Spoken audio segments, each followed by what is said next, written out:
Durant ce congrès, j'ai eu l'honneur d'animer l'atelier de la transformation animale et des bioénergies. Pendant ce congrès, les principaux points importants qu'il faut ressortir de cet atelier, c'est le sorgho est un ingrédient principal dans l'alimentation animale, notamment pour sa teneur en protéines, en phytase, en lysine, et également pauvre en tannin. Ça, c'est un premier point.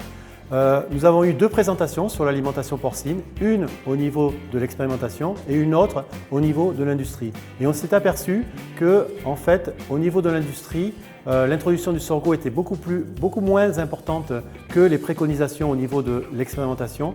Et nous pensons qu'il manque un lien entre l'expérimentation et l'industrie, notamment sur la mise à jour des données qualité.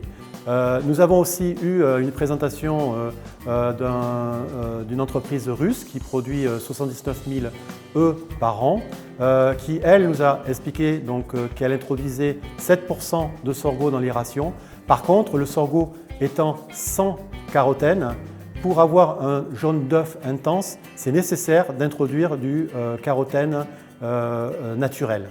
L'autre point important, ça a été des présentations sur les bioénergies, notamment Total Energy, qui courageusement bascule aujourd'hui vers les bioénergies pour diminuer son empreinte